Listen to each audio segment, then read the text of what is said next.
Hi, Ang. Hello? Hello, can you hear me? Yes, welcome. So I have everyone. So right now we are live on YouTube and on broadcasting, just so you know.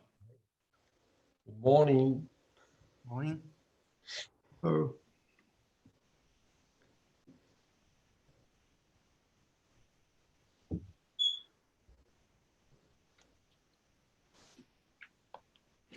Can you guys hear me? yep. All right.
Hello, welcome everyone. Rio, can you hear me at this stage?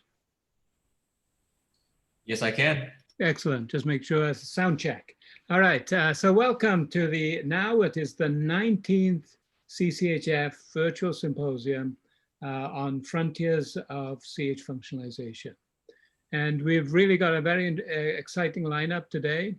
We're going to be starting off with Pedro Perez, who's going to be coming in from University of Huelva in Spain. So it's getting pretty late at night for him. But you shouldn't feel too sorry for Pedro because it's way worse for Ang Lee, who's coming in from Shanghai Institute of Organic Chemistry. We're delighted that you can join us and you're looking wide awake. I don't know, you're looking great. So sorry about the timing, but it's difficult to suit everyone. And then we'll finish off with Rob Knowles from Princeton University. So we got three very exciting topics to cover today. Okay, so one of the things we've been trying to do in our meetings is to try to get think about how can we have audience participation. And so we have started this experiment with Menti. Now Rio, who's the managing director of the center, and he and Denise Bale are the ones who actually are the technical gurus that make this meeting hopefully go really smoothly, has set up this. So Rio, do you have anything you want to say about this at this stage? Oh, nothing special, Hugh. Just, we want to hear from you guys a little bit. What are your favorite CH functionalization topics? And we'll have a couple more opportunities for you guys to interact with the speakers at the end of their talks. So. Okay, thanks, Rio. And just for you to be able to join this, what you need to do is go to your cell phones, go to www.menti.com, and then enter this code 74704. And these people answering this first question. I'm really worried, Pedro. We haven't seen any carbene CH in this functionalization. Hopefully someone's going to say that as an exciting thing they want to hear about for you and for me. Okay, so Rio, can I have the next slide, please?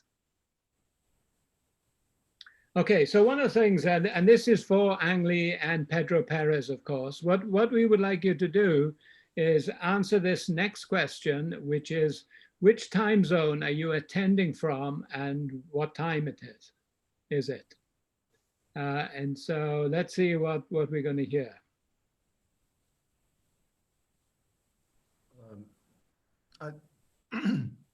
So maybe what time is it would be good too. 4 a.m. in the morning, Beijing time. Yeah, 4 a.m. for you, Ang Lee. That's right. So so what's happening now, we're gathering all the times that people are entering, and we can see what time people are coming in to this. So I can see at 10 o'clock at night, 9 o'clock at night. I'm looking for someone coming in from India at 2 in the morning. I haven't seen that yet.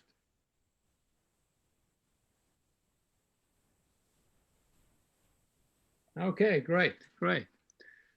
Okay, so next slide, please. So later on, we hope to use Menti to be able to show our appreciation for the talks, because one of the loneliest things about these virtual meetings, actually it's a great way of communicating one's science, but normally when you're giving a talk live, at the end of the talk, people will say, well, they say to me, they say, well, that was a great talk, even if they don't think it was my talk was a great talk, but at least they say that, they're very nice. But at the end of a talk here, you often don't get that response. So it feels very empty at the end of the talk. So just a little surprise for the speakers, we're gonna try to do something to try to have some show of appreciation at the end of your talk. It's another, chemistry experiment, so we'll see if it's gonna work or not. Later on. Okay, so the reason why we have these virtual meetings, we've been doing these now for about 4 years now, is because we're part of the NSF Center for Selective CH Functionalization. And when we put this center together, we made a huge mistake. We didn't realize how big the US, and we just chose people that we thought would be great without thinking about geography. And so in the end, we had to really learn very quickly how to communicate effectively in a large scale setting. And once we got through that technology barriers, then we started doing these virtual meetings. And obviously the Zoom system, we started doing that about 18 months ago. And obviously it's now the system that everyone is using for effective communication. And so next slide, please, Rio. So one of the things we used to encourage about these meetings is that we wanted the virtual symposia to be a sense of community. And so we wanted people to come together to join the events. So here are pictures from various groups across the world that came to this meeting. There's some from Japan at 5 in the morning, and there's some from Germany at 10 at night, some from Korea at 5 in the morning. And the idea was that everyone came together, not watching them individually, but actually came together. Now, obviously, we've had to give up this broad community of people joining in a room to come together to see these events. And so now we encourage people, obviously, to join as a community, but come in individually from their own room in their own computer. And we do like these sort of collages. And so we do have a challenge for everyone who's joined this meeting, because many people are coming from home, and most people or many people have pets at home. So we do want to have a collage, and we've started collecting this. We want photographs of you and your pet, ideally watching this meeting. So that's the part of the audience participation we'd like to have today. And if you can send us, we'll send you the links to send things to us just in a second. Okay, next slide, please. So as I said, I've already spilled the beans. We've got a great lineup of speakers. We're really looking forward to this talk. But before we start the talks, let's have one bit of housekeeping. So basically, all the microphones beside the speaker will be muted during the meeting. To ask questions in this meeting, there are two ways. If you joined the meeting by Zoom, there is a question and answer tag at the bottom of the page. And so if you've got questions, please add your questions there. At the end of the talk, I will introduce some of those questions to the speaker, but there often are many questions that arise. And so we encourage the speakers to go and continue with that discussion in the question and answers after they finish their talk. As I said, we would really like a picture. And as I said, a picture of a pet, and pet is broadly defined. Someone sent a picture of themselves by a piano last time, so that could be a pet. It depends what you think is your pet. And please send those to the nsfcchf@gmail.com or to the tweet @nsfcchf. And then also, we're always interested in hearing your opinions about these presentations. How well do you think the setup we have, how well it's working? And so if you put your phone, take a photo of that image, you'll be able to have a link that would allow you to share your comments to us going forward. And then to follow us, we're on Twitter, Facebook, Instagram, and LinkedIn. And stay tuned for future virtual programs. Okay, so next slide, please. And just to remind you, we've actually teaming up with the ACS to do virtual meetings. Our next one is scheduled in September, where we have Ken Hauk, Masa Wasa, and David Proctor speaking. But we also do the technical support for the Division of Organic Chemistry. We basically teamed up with them. And so they have one coming up on July 15th. Eric Voigt is very closely connected with the center. And hopefully there's some CH functionalization associated with that project. And Alison Wentland is a new professor at Massachusetts Institute of Technology. So that's coming up soon. So recommend that you might consider that as well. And here's our next big event that will be in September. Okay, so next slide, please. Okay, so our first speaker is going to be Pedro Perez from the University of Huelva in Spain. He's had a really impactful career more recently exploring a lot of CH functionalization chemistry using what we call acceptor carbines. And he's developed a series of interesting catalysts based on copper, sort of sterically crowded copper and silver catalysts that you'll hear about. And more recently, he's been doing a lot of sort of predictive modeling of these reactions to understand what sort of structural features control site selectivity in these types of reactions. So Pedro, we're really excited to hear about your work, and we look forward to your presentation. Okay. Let's share.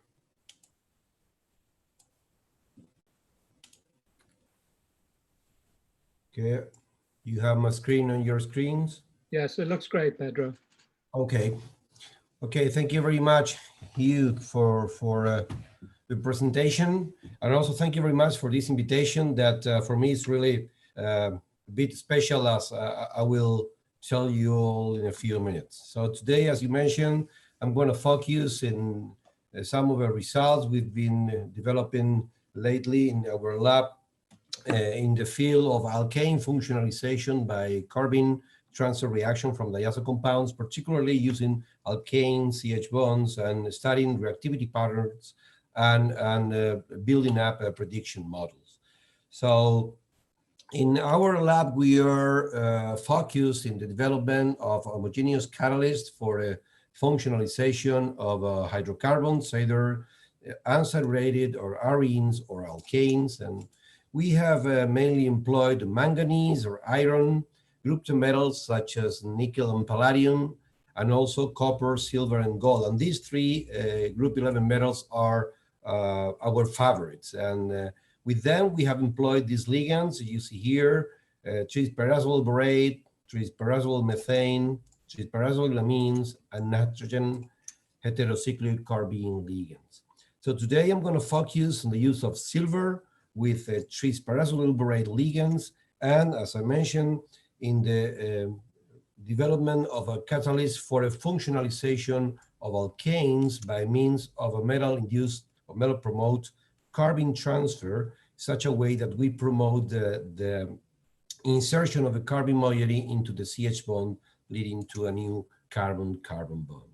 And as I said, this is quite a special invitation from Hugh, because actually we were completely inspired by his work at the end of the 90s with the rhodium-based catalyst for the functionalization of alkanes and cycloalkanes by means of this methodology. So in this paper by 1997, Hugh's group developed this rhodium-based catalyst for a modification of cycloalkanes in a reaction that takes place through the intermediacy of a rhodium carbene intermediate. And then the CH bond, as you see here, is not a classical CH activation by the metal, but the direct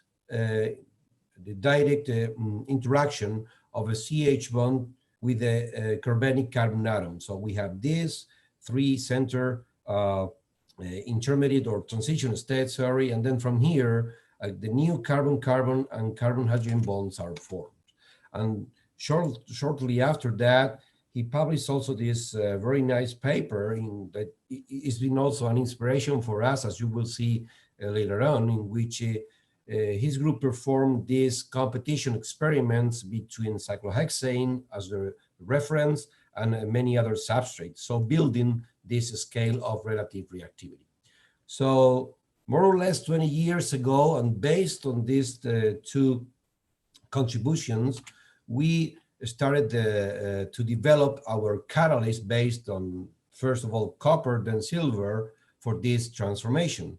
Our first entry in the area was based on the use of this TP-mesytyl copper complex as a catalyst for this transformation, and it was possible to modify the CH1 of a CCHF and then, more importantly, of cyclohexane. But we have to build more electrophilic metal center using this per-bromo trispirazolyl borate, also with copper. And with this one, we were able to access the secondary side of a pentane, and moving to silver, then we accessed the primary side. So it was kind of a slow transition from less to more inactivated CH bonds. And finally, along the years, I don't have time to tell the whole story, we were able to access methane. We were able to functionalize methane with this methodology by employing perfluorinated tris-indazolil borate, also with silver as the metal center. And this was a contribution we developed with Gregorio Asensio at the University of Valencia in Spain, and also Michel Etienne at the University of Toulouse in France. And we prepared a series of perfluorinated tris-indazolil borate ligands and the corresponding copper and silver complexes.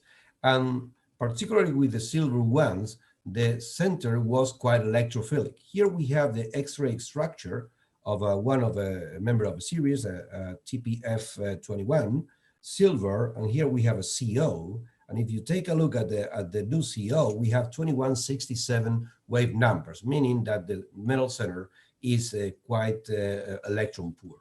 And with these compounds, we studied the reaction of methane with ethyl diazoacetate, and we employed as a novelty in this strategy supercritical carbon dioxide.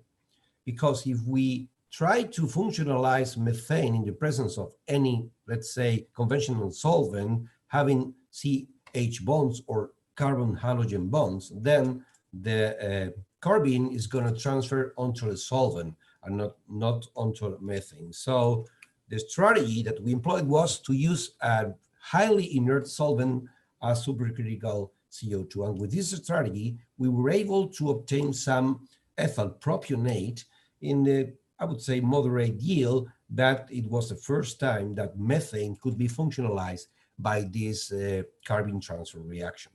So let me show you a video on how we run these reactions. We have a high pressure reactor, and inside of it, let's see if it works.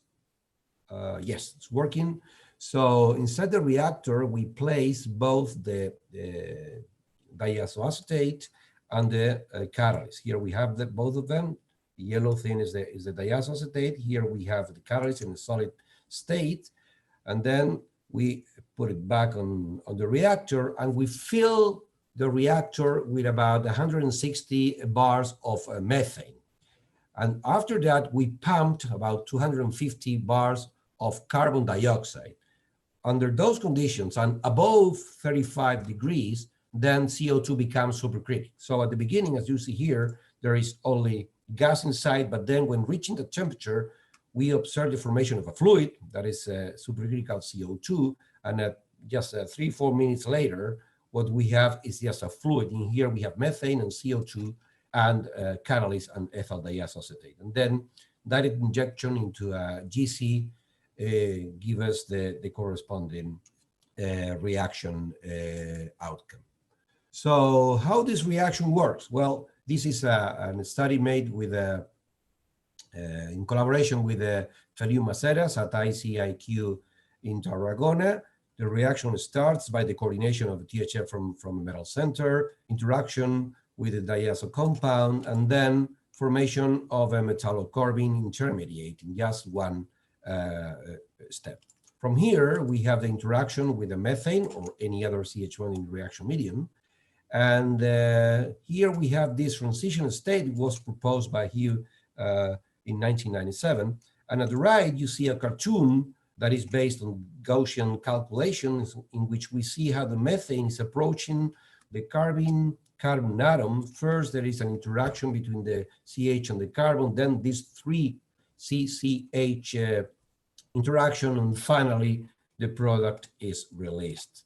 So from here, there is one reversible step in which the product is formed, then the coordinates releasing the catalyst. So there are three barriers here that are important for our purpose.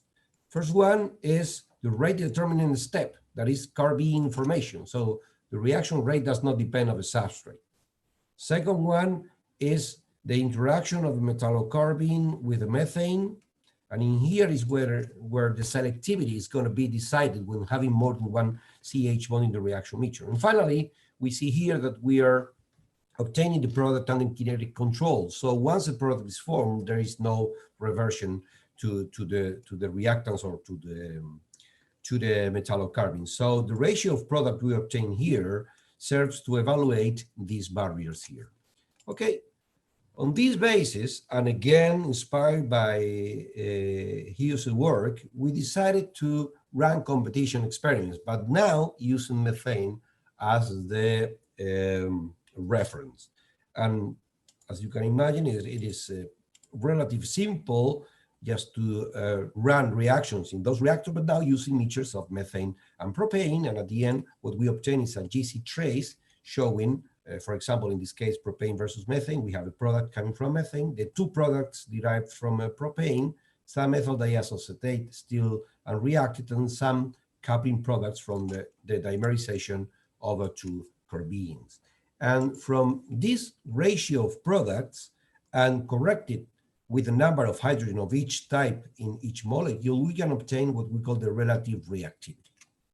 From here, from this value that is experimental, we can also correlate or obtain an experimental value of the difference of the barriers when activating methane and any other CH bond in the reaction mixture, because this is the delta G double dagger that corresponds to the difference between these two transition states. And by simple physical chemistry, we can correlate this delta G double dagger with the amount of product obtained from each initial substrate, again corrected by the number of hydrogen of each type. So we have this experimental magnitude that can be used to obtain these different barriers in energy. And when we compared our experimental data with the gaseous alkanes, with those calculated by Feliu-Maceres's group, we obtained a pretty nice correlation in showing at least that the model seems to be adequate to the experimental data. Okay, these are the data. These are the data for the gaseous alkanes, and then obviously we expanded to more alkanes, to a total of 14 alkanes from methane to cyclododecane, and with a series of 29 different carbon-hydrogen bonds.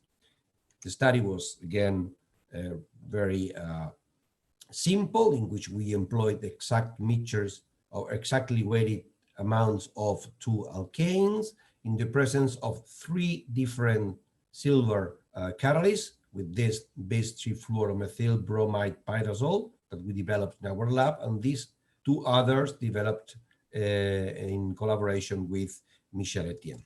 And from these competition studies, we obtained a bunch of numbers that you see here. We have many numbers. Here we have a primary sites. Here we have a secondary sites. Here we have tertiary sites. We obtain the relative reactivity for all of them. This is the logarithm, and this is the delta G double dagger for each of the catalysts. In this case, we are showing that for the bis-3-fluoromethyl bromide derivative. Okay, so for instance, obviously one is given to methane. Here we have that for ethane, CH1 is more or less 25 times more reactive than methane. If we go here to the tertiary sites of this is 2-methyl propane, it is about 56 times more reactive than methane, and so on. All right, so we have figures. Now what? First thing we can think about, is there any correlation between these values of relative reactivity and bond dissociation energies? And the answer is no. There is no correlation at all. Here we see sort of a dispersion of values in blue primary sites, red secondary sites, in black tertiary sites. And there is no correlation. And actually, if we think about the nature of both data, it is expected that there is no correlation, because in the bond dissociation energies usually are obtained from homolytic cleavage of a CH bond. And in our case, this hydrogen transfer from one carbon to another is or can be considered as an heterolytic cleavage of that bond. So this is somewhat obvious. Okay, what about trends?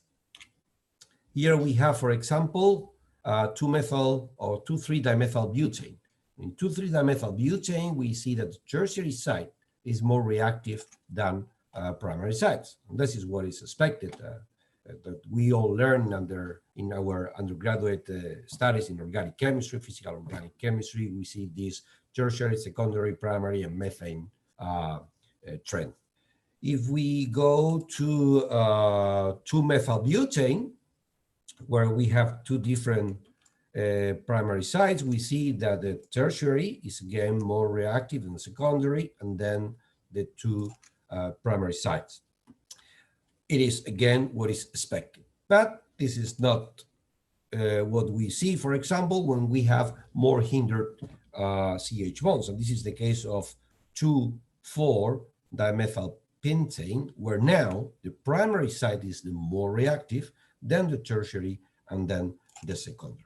But more or less, we can see that when we compare intramolecularly, in most cases, we observe what is the so-called OLA scale.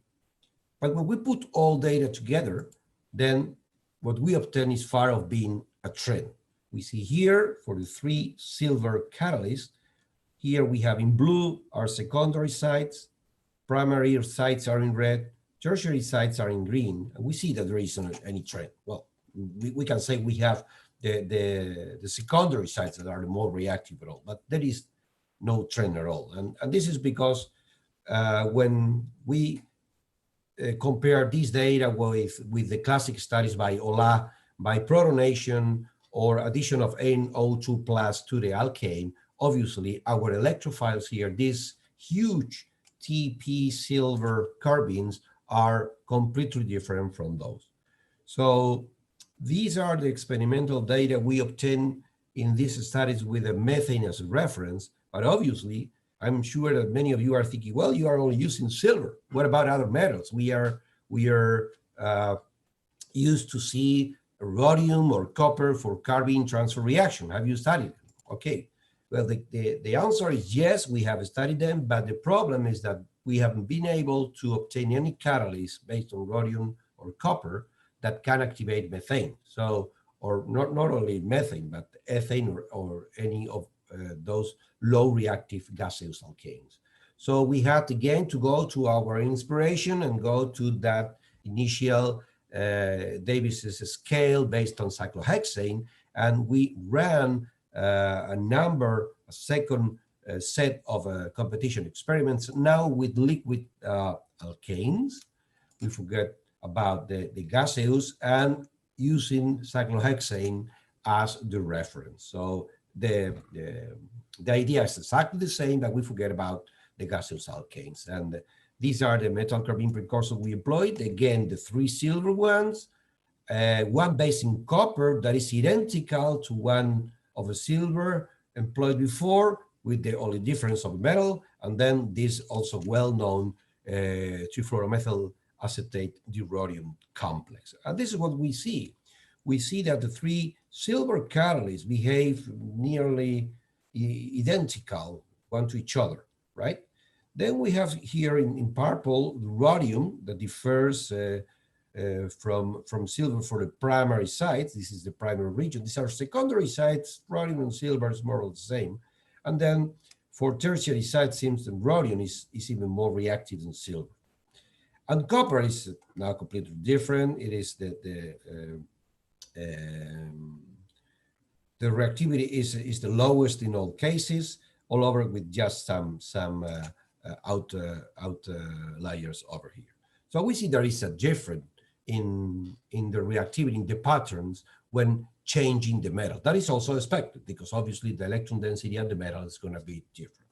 So in the case of the silver, we see there is an steric effect In the case of metal centers, when we change from silver to copper to rhodium, in addition to the static effects of a ligand and of a CH bond, there is an effect of electrophoresis. So once we had all those experimental data, and since we all see every day in the literature all this excellent work on this structure and activity relationships, we thought about a possibility of doing something related to that. And we look for this relation between the experimental data and a series of descriptors, but always thinking in descriptors that are easy to understand. I have to say that Feliu Maceras, who has done a great work in this area, and first tried, like, I would say 70 different descriptors, 70 or 80, 70 descriptors, but all these kind of descriptors that I have to confess, it was really a pain for me to understand this HOMO -1 or LUMO +2, things like that, right? So it was possible to find a correlation, but actually it was not something that could be easily understood. So we gave a second thought, and then Feliu again was smart looking for these topological descriptors that are based on exclusively the carbon-hydrogen bond that we are studying. And so they found this correlation in which the relative reactivity can be modeled just by 6 descriptors that are shown here. One of them is just the type of carbon we are studying. It is primary or secondary or tertiary. The second one is the size of each of the substituent in the CH bond. It's just the number of carbons that are here and here and here. The third one is the number of methyl groups in the beta position to the CH bond we are studying. And finally, the fourth, sorry, there was some light shining here. The fourth descriptor, it is an aesthetic factor, an aesthetic descriptor for a case of CH bonds that are very, very aesthetically congested, as the case of the 2,4-dimethyl pentane I showed you before. So maybe you are thinking, you said 6 descriptor, Pedro, but I am only seeing 4. No, these are 6 because we have 1, 2, and 3, 4, 5, and 6. So from this statistic study, we obtain descriptors and we obtain coefficients for each of the 3 catalysts studied. And this is how the system works, or how the rules operate. Here we have 2,3-dimethylbutane, and let's see how we calculate the relative reactivity for the primary site. So we apply this equation. There is an independent term, A here, and then it is a primary site, is 1. The 3 carbons bonded, the 3 substituent bonded to the CH bonds are 0, 0, and 5. These 3 ones.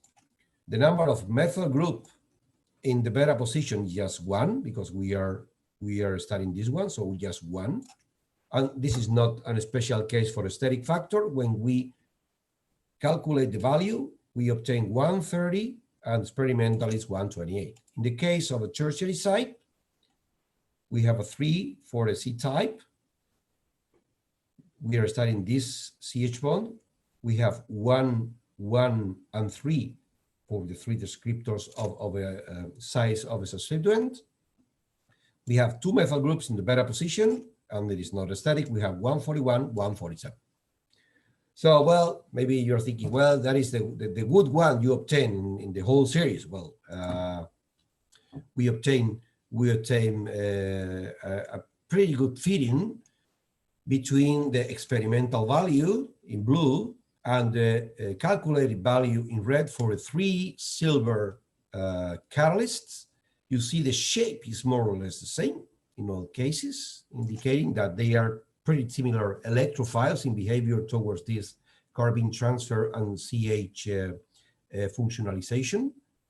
And again, we were also very happy to see that when applying this idea to the other system where cyclohexane was a reference, we also observed that the equation was also useful with the same descriptors. Obviously, the only difference were the corresponding coefficients. And here at the right of a slide, you can see the same thing, the same three radial plots for silver, copper, and rhodium with cyclohexane as a reference. Now we see here that they are different. So for silver, they are more or less the same. Same thing here. If we compare this silver with the other two are more or less the same, but we can see differences between silver and copper and rhodium, right? So again, we observe here that the electrified metal center is also important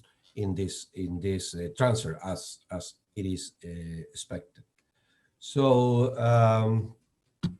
this is more or less what I have prepared for you. If I'm not wrong, yes, a brief take-home message. One side, we've been able to develop this relative reactivity scale, having methane as a reference, and we have found that well, this tertiary, secondary, primary order that we see in the books is no longer operative in this type of transfer as probably expected from the size of electrophile. On the other hand, or as a continuation, this simple model that we have called QDIN, because it is quantitative descriptor alkane nucleophilicity based.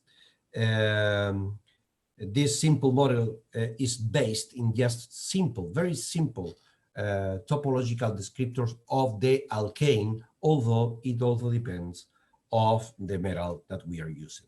And this is all I have prepared for you. Obviously, I have to thank all the group of Homogeneous Catalysis Laboratory here at the University of Huelva. And of course, also people who has given some money to pay all the bills. And again, thank you very much, Hugh, for the invitation, and to all of you for your attention.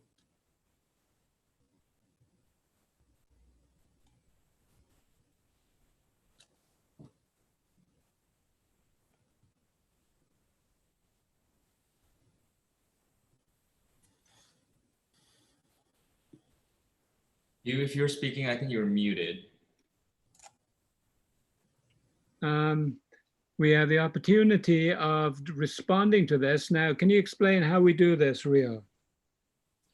Absolutely, yeah. Basically, you can just go back to your Menti and you have options for giving some reactions to the presentations. Thank you, guys. We're starting to see a lot of them now.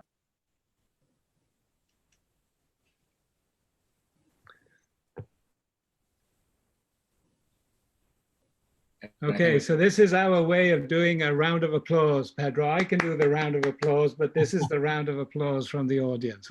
We'll have to learn to get a little bit more smooth with this going forward. But Pedro, we got a few questions for you.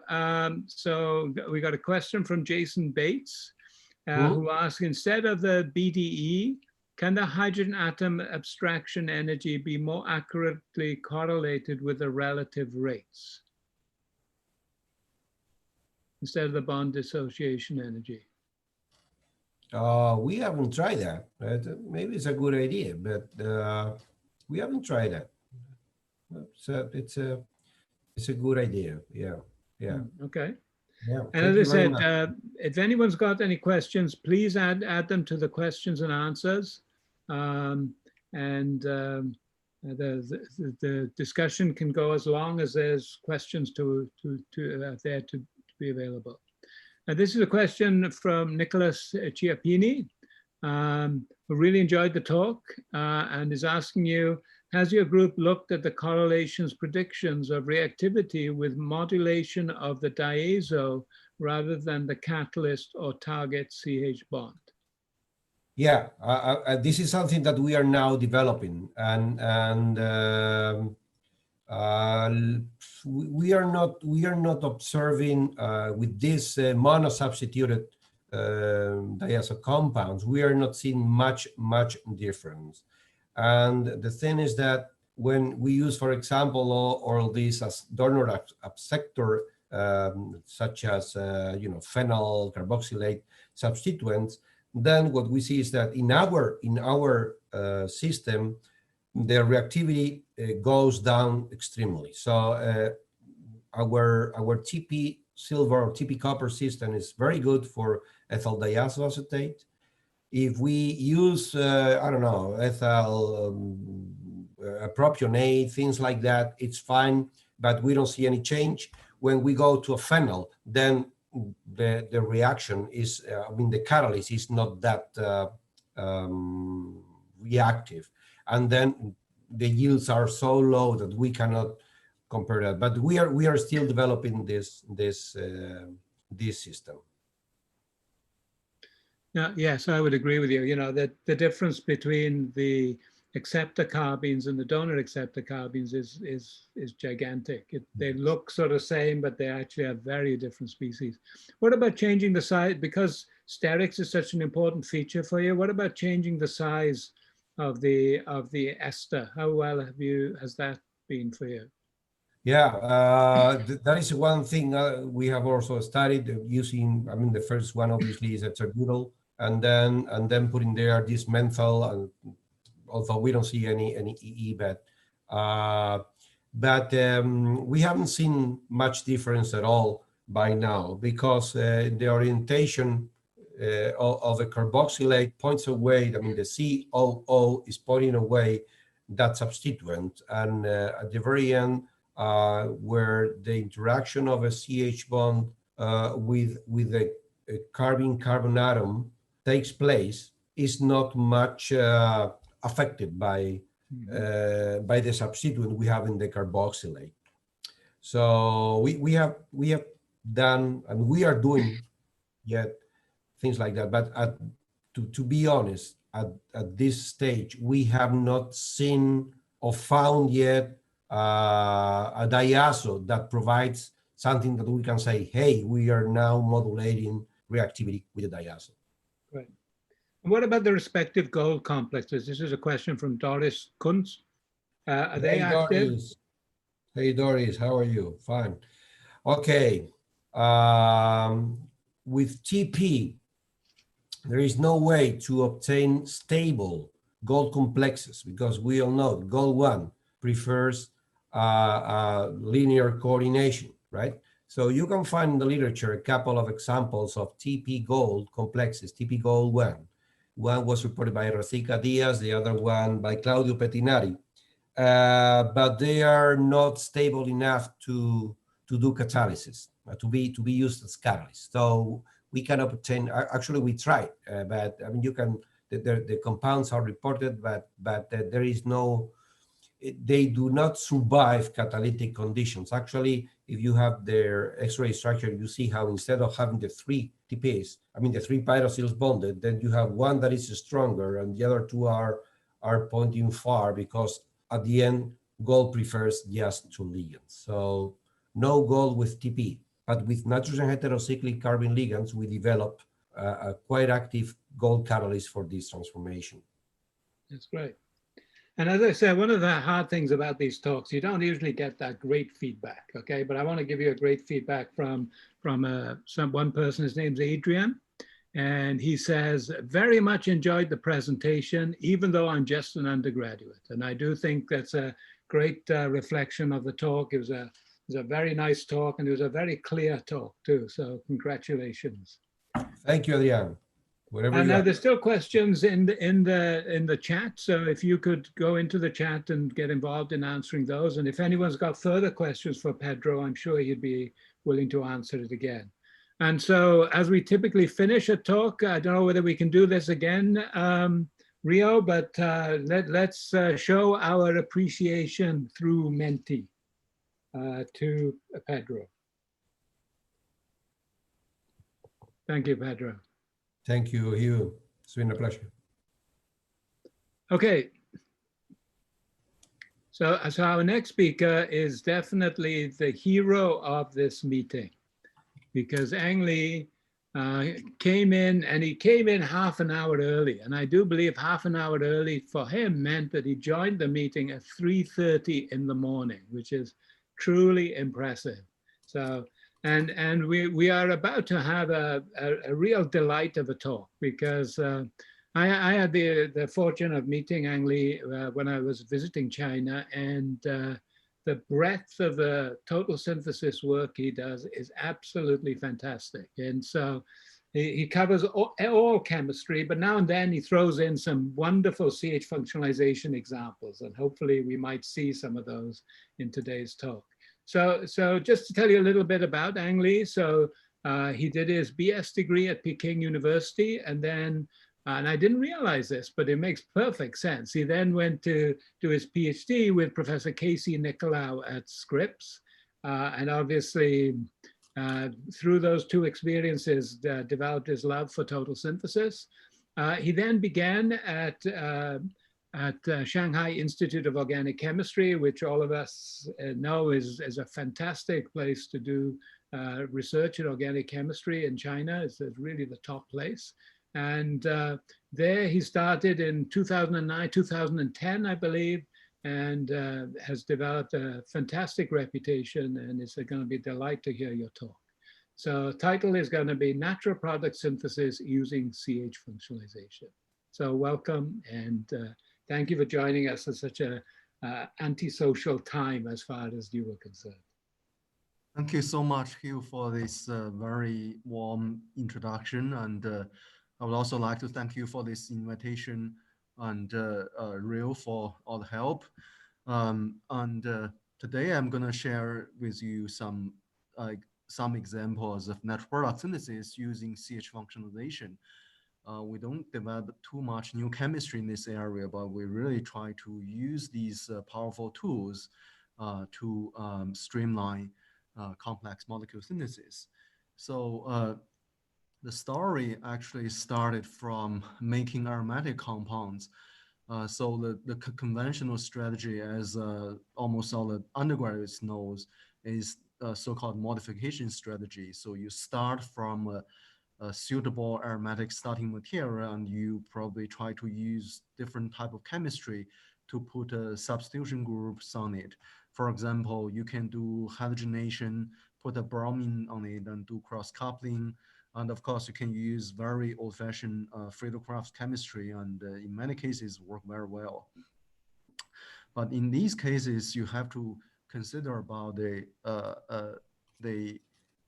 electronic effect of the substrate. Sometimes pretty hard to put on a functional group in the position desired.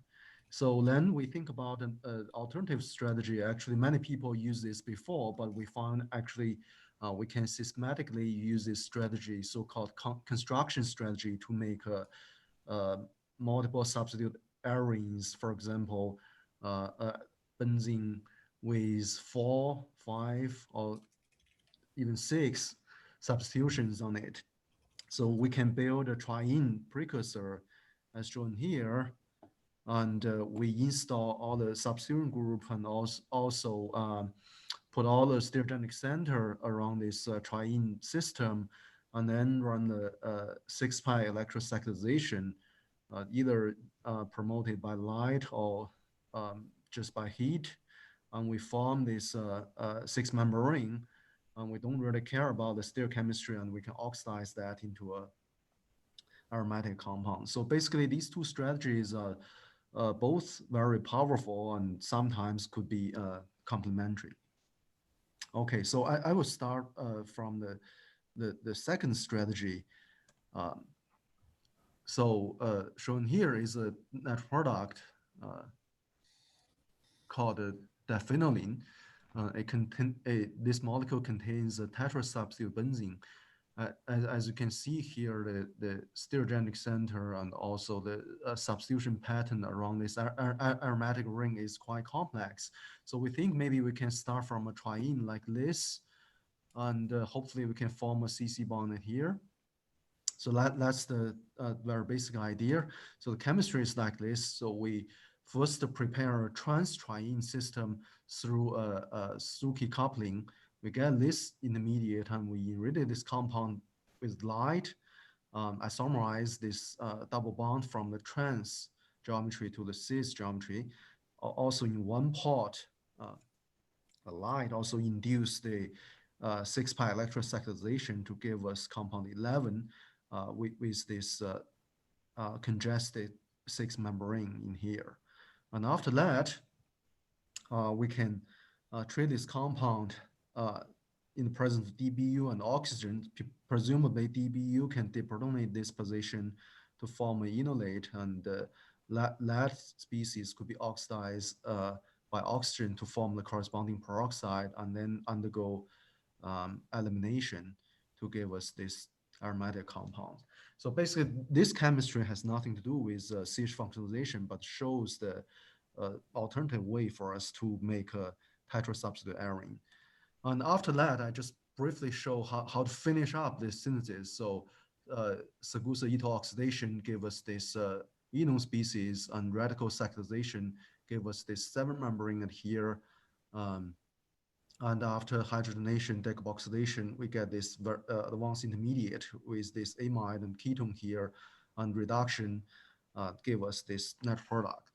So basically, we found this arene construction strategy is quite useful. So we move to the another synthetic target, the X-myosin and aldamycin molecules. So you can see these molecules contain a very interesting carbazole motif, and this area, this aromatic ring has 4 substitution groups on it. And these molecules also are slightly different in terms of the stereochemistry at carbon 16. Some of them has this carboxylic acid at the equatorial position, and some of them have it at the axial position. So we think we can probably make these molecules through 2 different approaches. For example, the first one is the 6-pi electrocyclization approach, as I shown previously. And if we can build this triene, maybe we can form this CC bond here and make this carbazole smoothly. Alternatively, we also think we can start from this indole species. If we can activate this CH bond here, then, for example, we can form the palladium species by activating the CH bond and then push a hex cyclization to work and give us this carbazole species. So that's basically also very interesting to explore. So I would like to mention, the other players in the area of synthesis of these molecules, for example, Baron, Crichet, and Troiter. So the first strategy is pretty straightforward. So we prepare this declene transdeclene intermediate 14 through titanium radical cyclization, and then we oxidize the primary alkyl into the corresponding aldehyde, and Grignard reagent addition to this aldehyde, we get a secondary alcohol, and dehydration, we can make this triene. And we heat this triene at 120 degrees in the presence of air. So the electrocirculation aromatization proceed very well to give us the corresponding carbazole directly.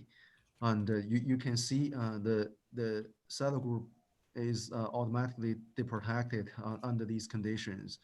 And other functional groups, for example, the beta ketoester here is stable, and the bromine is also, the arobromide is also stable under these conditions.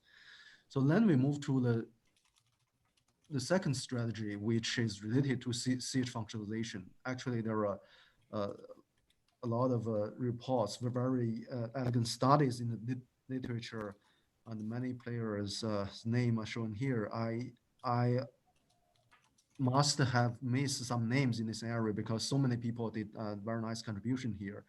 We try to active this CH bond highlighted in red, and hopefully we can do hex activation here.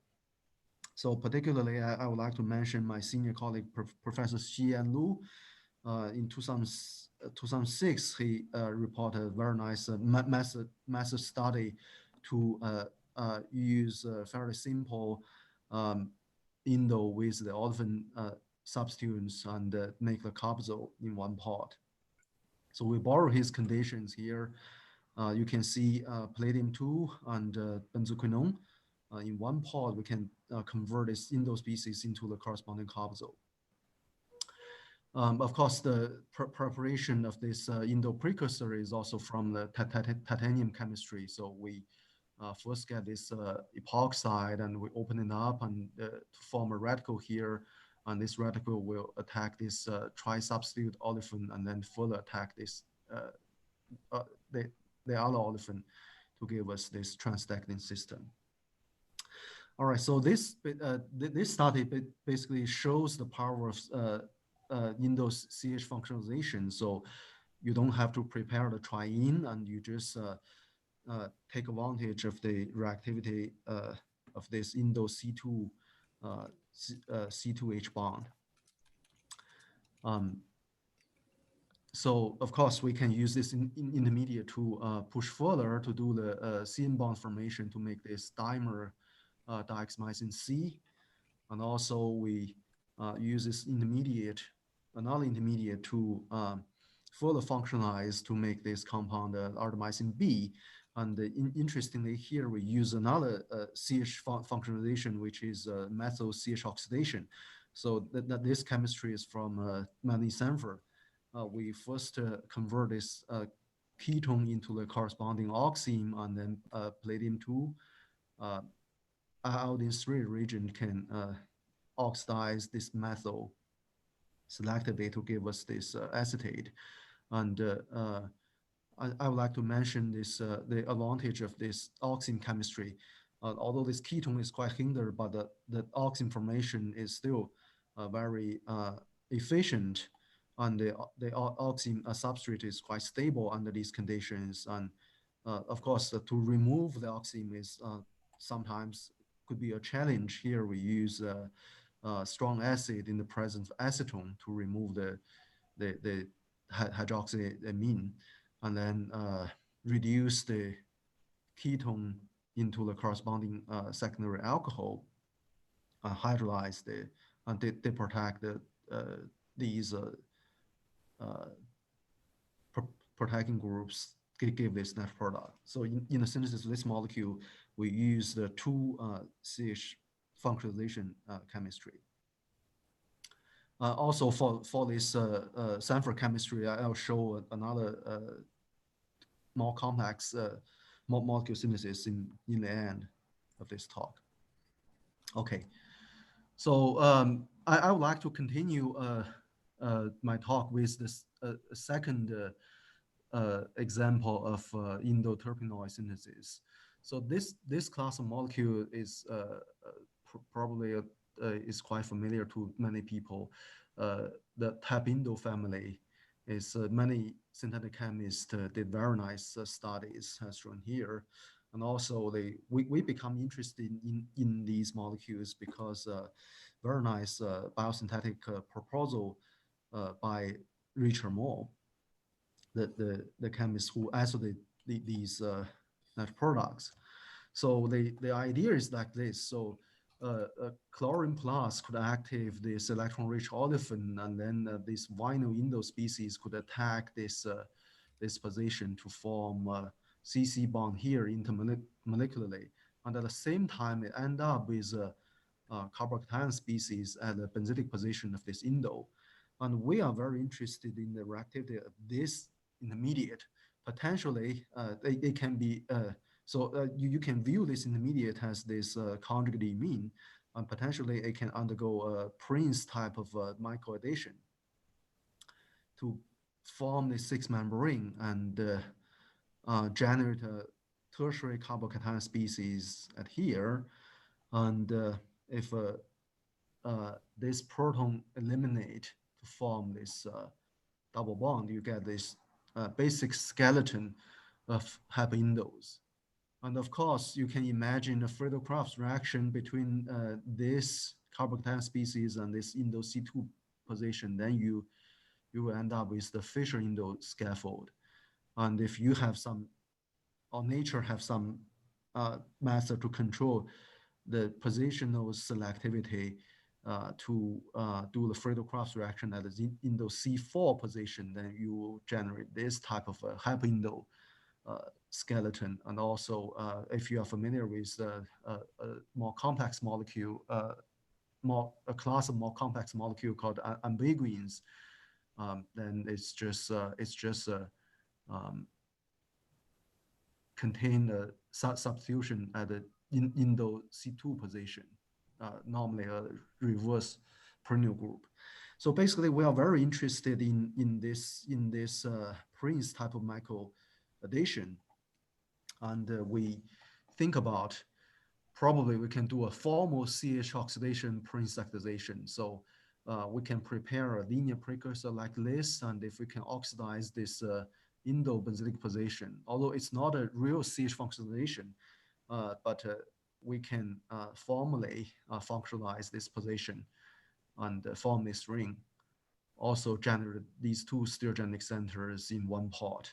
So we try this reaction with DDQ, and it's very lucky for the first trial, we just obtained this desired product, and we optimize conditions. This reaction proceed quite well. In DMF 80 degree, we get 55% yield of the desired product as a single diastereomer. This methyl stereochemistry control the stereochemical outcome of these two substituent group through presumably through all equatorial chair-like transition state. And you can see the substituent group. Basically, we can form a series of different compounds with the similar skeleton to the net products, and also 5-member formation is also possible in this case. And we can have a substituent group on this aromatic ring, for example, methyl here, and reverse perennial group and here, and the stere chemical outcome could be confirmed by these X-ray structures. Okay, so the oxidation, so sometimes we need to add a scandium trifid. We suspect it can activate the DDQ, and this indole species can attack this DDQ in this way, and then further undergo elimination to form this conjugate imine species, and then this olefin attack here to generate the 4-membrane. To generate the 6-membrane. And we didn't observe this 3-membrane opening product. We didn't see the radical clog products, so which is also provide some evidence for this type of working model. So we quickly test this method into this formal CH oxidation method in the synthesis of these two molecules, happen Q, and this is net product 4. And we just use different boronic acid starting material and use the chemistry developed by Kobayashi and Zembo. We can make this homoanalytic amine species 31 and 33.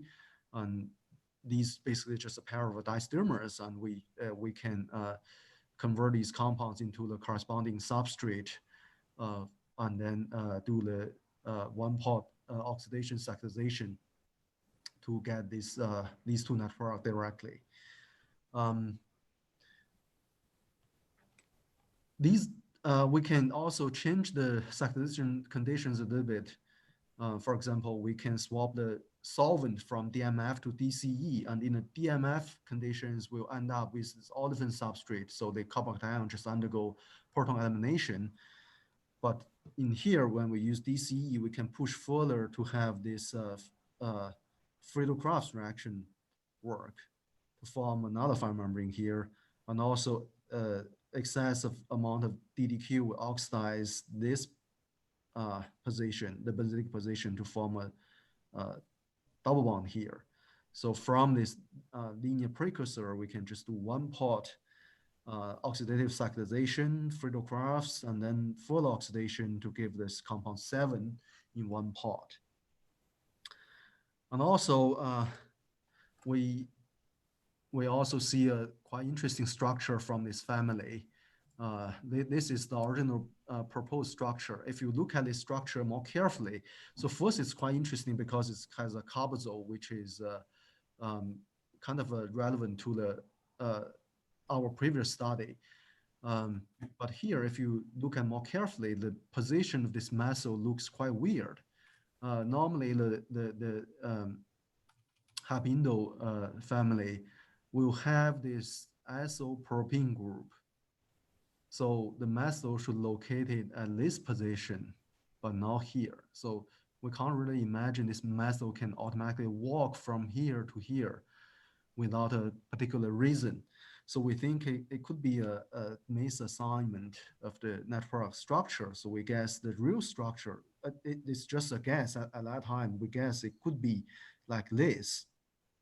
So we happen to have a very quick route to synthesize this compound. So start from this aldehyde, the Nozaki-Hayama allylation chemistry to give this linear precursor very easily, and then DDQ oxidation from this compound 18, and then we use this CH functionalization chemistry again, palladium-2 and benzoquinone in one pot. We get 50%, more than 50% yield of this carbazole. We get a crystal structure of this compound to determine all the connectivity and the stereochemistry of this benzylic alcohol. And after that, we just activate this alcohol with Lewis acid and introduce this cyanide here. So here, once we get this compound, we can compare the structure, the 1D and 2D NMR spectral with the net product. We find it's perfectly matched the net product. So we revise the structure of the net product using this CH functionalization chemistry as a key step. Okay, so we come back to this these two strategies, the modification strategy and construction strategy. So we wondered whether we can merge these two strategies together in a net product synthesis. So shown here is a net product isolated from this very nice plant species. It's quite interesting that the net product contains an isoquinidine motif and two stereogenic centers, which are very far away from each other. So it's very difficult for the net product isolation chemist to determine the relative or absolute configuration of these two stereogenic centers. And I would like to mention Richmond Sapong recently also reported very elegant synthesis of this net product. So when we look at this structure, we think normally people will start from isoquinidine and try to build up the fine membrane and also put this linkage here. But we think maybe we can construct this pyridine motif, hopefully from this compound 4, this piperidine type of structure. And to synthesize this precursor 4, we would like to exploit the CH functionalization chemistry developed by Jinquan Yu using this triphthamide directing group. I think that the interesting part of this chemistry is the triphthamide is not only serve as the directing group for this CH bond formation, but also can serve as very nice handle for the Mies-Noble reaction. And also this triplet could undergo elimination to form the imine species, which can also help us to build this aromatic ring, this pyridine ring. So basically, this triphthamide can play 3 roles in our synthesis. So this kind of intermediate is fairly easy to prepare, but we still need to set the 2 stereocenters here. So we think about 2 different strategies. One is the asymmetric hydrogenation of this tetrasubstitute olefin, and another Of course, this one could be challenged because the catalyst and ligand design. And another quite interesting approach is the kinetic resolution. This chemistry also developed by Jinquan Yu. If we can use this racemic substrate, which can be readily available from hydrogenation of this just palladium iron carbon hydrogenation of this intermediate, and then we run the kinetic resolution. We can obtain the two enantiomers. This is also very helpful because potentially we need to synthesize all four stereoisomers of this net product. Imagine if you only synthesize one or the proposed one, maybe you can't decide the absolute stereochemistry because all four stereoisomers could have the exactly same spectrum because these two stereogenic centers are very far away from each other. Okay, so we look at the first approach, the hydrogenation. We quickly screened some ligands and then found my colleague Wenjun Tang's ligand shown here worked very well, gave us a pretty high yield and EE.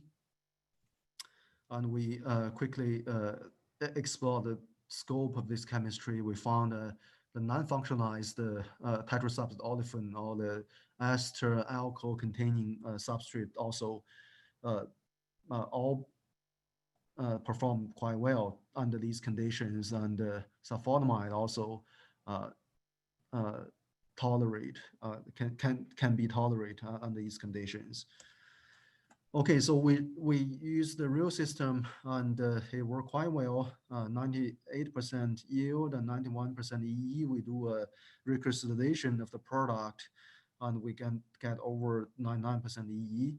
And we use Jinquan's standard conditions, and this reaction could be performed above 10 gram scale. So just one pod, we can easily prepare 10 grams, 20 grams of this compound 28. But we didn't stop here. We actually move on to the kinetic resolution. And this reaction also worked quite well using Jinquan's monoprotected amino acid. We optimized condition a little bit. We found that the result is pretty good. The desired product could be obtained 46% yield, 97% EE. The other enantiomer, this compound here, the EE for this compound is slightly lower, but it doesn't matter. We can just throw it back into the kinetic resolution conditions using the opposite ligand, and then we can also get very high EE of that compound. And we also explore the scope of this transformation. We found this palladium-2 chemistry is quite robust. And for example, substrate with the bromide substrate survived here, and the TBS protection also can be tolerated. Normally, the TBS on the phenol is not quite stable under either acidic or basic conditions. Acid also okay here, and the sulfur atom is also okay. And it's pretty interesting to see some substrate like here and here. So we can use this kinetic resolution to prepare enriched sulfonamide with this quaternary center here. So basically the kinetic resolution just doesn't really care about this quaternary center or tertiary center. It just separate these two. So automatically we can generate this quaternary center containing product. Okay, then we test this reaction in the real system on 5 gram scale. Actually, we can also do on much larger scale.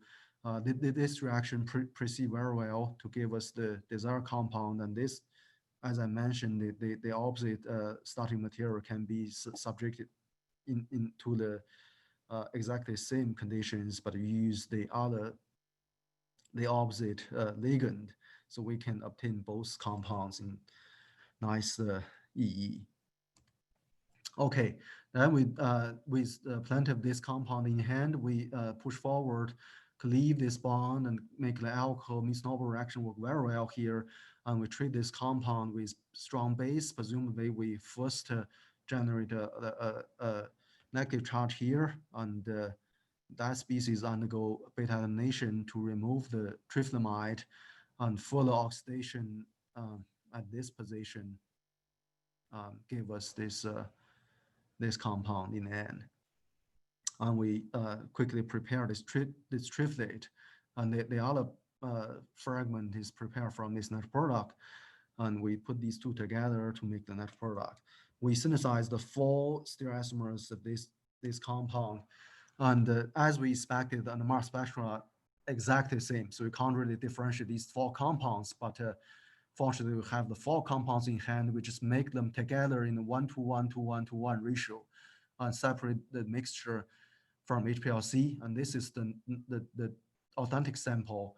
And we run the HPLC again with the 4 synthetic samples, and then they completely determine the stereochemistry of the net product. All right, so I will quickly go to the last example. So that's quite different from the previous examples. So that's about a late stage CH oxidation. So the heading type of a C20 diterpenoyl alkaloids is a very attractive class of molecules. A lot of chemists actually did nice studies, very elegant studies toward these molecule synthesis. And of course, from a more broad perspective, the C19, C18, C20 diterpenoyl alkaloids just have long been very attractive targets to synthetic chemists. So the heading skeleton is like this, and the oxygen state of these molecules could be quite different, but we are particularly interested in this one, containing a secondary alcohol at here. So we hope we can do a late stage CH oxidation at this position, taking advantage of this ketone functionality, because we have that experience of Sanford oxidation using the oxime derived from this ketone. Okay, so first show you the retrosynthetic analysis of this molecule. When we look at this molecule, we think it could be quite straightforward to construct this polycyclic structure. You just view this molecule as a 2-layer structure. So it's just like a piece of cake. So the top layer is the red one, and the bottom layer is the blue one. And we hope we can use the Diels-Alder reaction to attach these 2 layers together. So the Diels-Alder substrate is shown here. And if we can form these 2 bonds, the 2:2:2 bicyclic system like this, and then we can run this stage CH oxidation at a C7 position. And the top layer could actually come from this tricyclic aromatic compound. And we hope we can use Carrera's Pauline cyclization initiated by the iridium, the chiral iridium complex. Then we can build up this compound 7 enantiomer selectively. And this compound could be prepared from this very simple building blocks. Okay, so I will just quickly go through this chemistry. We first prepare this ketone from guanine addition, and then form this tri-substituted olefin through Wittig reaction. So this MOM group is a very good handle for the geometry control. So that chemistry was developed by E.J. Corey. So we quickly prepare this Pauline precursor and use the Carrera catalytic system. We can make this compound. Unfortunately, the reduced activity of this, the last cyclization is not very good, 2:1 ratio. So that means we can't really control the selectivity, the position selectivity of the Friedel-Crafts cyclization that well. But fortunately, we can separate these two compounds after we protect the mom group, and the desired product was obtained with more than 99% EE. And after that, just burst reduction gave us this this cis membrane, and we quickly convert that compound in. Excuse me, convert this compound into the precursor for the Diels-Alder reaction. And this Diels-Alder reaction did not perform that well as we expected. We tried different things. So this is in situ formation of the in-mean species, which could serve as the die-in. And unfortunately, that expected Diels-Alder reaction didn't really happen. And we also prepared a stable cytosine ether species, which can be isolated. We heat it up until it decomposed. We didn't see any Diels-Alder product. We also tried the double Michael conditions. We get this alpha beta unsaturated enone, and we hope we can use the enolate from here to attack here, and then hopefully this enolate can attack back to form this bicyclic system. Unfortunately, this formal 4+2 reaction didn't work as well.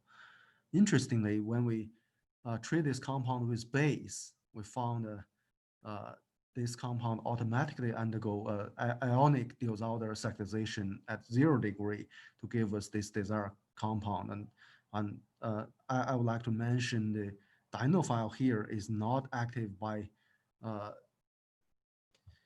electron withdrawing group like in this case. So basically we can use electron almost neutral olefin as a dienophile, and we get a crystal structure of this compound. And after that, we quickly elaborate this compound into this intermediate. And oxime would serve as a handle for the CH oxidation, and this peroxide is actually a protecting group for this olefin. So we hope we can cleave this peroxide into the corresponding aldehyde after the CH oxidation. And we run this reaction actually after some optimizations of the conditions. We found we can obtain 42% yield of the desired compound. It's quite interesting. We only see the CH oxidation at the secondary position, but this methyl group is completely away from this oxidation. We get a crystal structure of analog of this oxime precursor. We found actually this methyl group, this O methyl point to the direction of this methyl, and lone pair of the oxime point to this position. So that geometry basically decide the palladium mediated oxidation will not touch this methyl group. And also, if you build up a model, you will find this this equatorial position is more accessible to the palladium for the palladium cycle to be generated. And therefore, we just obtained a single diastereomer of this secondary acetate. And after that, we cleave the epoxide into the corresponding aldehyde, and the methylation gave us this compound. Oh, forgot to mention, we have to use stoichiometric of this palladium in this particular case. It's not because of the Sanford chemistry. It's only because the stability of this peroxide. So we can't really leave this substrate in the reaction system for too long time. So we have to quickly quench this reaction after 1 hour. So in that case, we have to push this reaction faster. And also, for that reason, we recover 33% of the starting material. If we leave this compound too long time, the product too long time under the conditions, the acetic acid solvent can open up the epoxide and just mess up the product mixture. Okay, the end game of synthesis is fairly straightforward. We selected from the imine species with this aldehyde in the presence of this hydroxylamine, and then reduce the imine species selectively in the present two more hindered ketone, and this secondary amine form will attack this ketone automatically to form this compound. And if you leave this compound neat at room temperature, it will just automatically cyclize to give us this heterocycle. So this is the model compound without the hydroxyl group. We just borrow this chemistry here with the real substrate, and the reaction work equally well to give us this desired net product. And we also get a crystal structure of the model compound, also the ester derivative of the desired net product shown here. So I would like to end here. Basically, I show a few stories how we try to utilize the CH functionalization chemistry in the synthesis of different net products, and hopefully we are really excited to see many new methods coming out, and really want to explore the applications of these methods in complex molecule combined with some interesting strategies. Okay, I would like to thank my collaborator, Dean Tantillo and Dave Edmonds, and also the students who actually work on these projects, and also the funding agency for their support. I would like to take any questions you may have. Thank you so much. So Ang Lee, thank you for a really wonderful talk, really demonstrating, really challenging CH functionalization. And that's really important. And it's great, the whole range of different types of reactions have come in. So I'd like to encourage people to give Ang Lee a round of applause. And yes, so a very positive response, as you can see. And there are already comments in the chat room and also questions for you, Ang. But because of the time, if you don't mind, we'll go on to the next talk. So if you could go to the chat room and answer those questions, if you answer them for everybody, then there could be more responses coming in as well. And Sure. Thank you very much for making this great effort to join us at this time. That's really been great. Okay, so our final speaker is Rob Knowles from Princeton University. So Rob did his undergraduate degree at I'm forgetting the school. Why am I forgetting the school? Well, that's not really good. At William and Mary, and he worked with Rob Hinkle, who's a fantastic undergraduate mentor. So hopefully he really sort of fired you up into chemistry. And then you went to do your PhD with Dave McMillan at Caltech, and I hope he didn't burn you out too much after Rob Hinkle, but obviously he didn't. And then you went on to do a postdoc with Eric Jacobson, and then came back to Harvard, came back from Harvard to Princeton in 2010. And so one of the ways you know that someone is doing well, okay, they get awards, and definitely Rob has got many awards, but one way that you know people is doing really well is they start off, of course, as an assistant professor. And then after that, you're supposed to become an associate professor. Well, I'm sorry to say that Rob failed to become an associate professor because he got promoted immediately to full professor after 6 years, which is really pretty amazing. So really congratulations on all the wonderful work you've done. And you'll see that his program has got a really interesting sort of ideas in terms of thinking about developing new reactivity, a lot of electron transfer, proton transfer work. And the title of today's talk is Light-Driven Deracemization. So Rob, welcome. We're really looking forward to your presentation. Great, thanks Hugh. Thanks very much for the kind introduction. Let me get my slides here. Let's see, does that show up okay? Yeah, looks great. Super. So thanks again, Hugh, for the very kind introduction, and thanks to the CCHF for the invitation to be here this afternoon. I'm really excited to have a chance to share with you a kind of maybe unusual story about CH functionalization that's primarily stereochemical in nature, and trying to develop methods to enantioselectively break and reform stereogenic CH bonds in the context of developing methods for light-driven deracemization. And this is a project that we've done in collaboration with Scott Miller's group at Yale. So just by way of background, deracemizations are a somewhat unconventional class of asymmetric synthesis, wherein a racemic mixture of a given compound is wholly transformed into a single enantiomer of exactly the same compound. And despite being, conceptually simple and having some potential practical benefits, the development of catalytic deracemization chemistry remains relatively rare. Now, there's a number of reasons why that is, but fundamentally, these types of reactions face sort of two really significant energetic challenges. First of all, on thermodynamic grounds, deracemization is just fundamentally unfavorable. So in terms of the free energy of these reactions, you're converting a two-state system into a one-state system. And as a result, there's an attendant entropic penalty. And this penalty is relatively small. It's just around a half a kcal per mole at room temperature. But nonetheless, this requires that you have some sort of exogenous driving force that you have to add to the reaction to be able to sort of push this reaction against this sort of thermodynamic bias. Now, there's lots of ways that we could imagine coupling this to some sort of energy source. And it turns out that the much more difficult energetic challenge is actually kinetic in nature and relates to the principle of microscopic reversibility.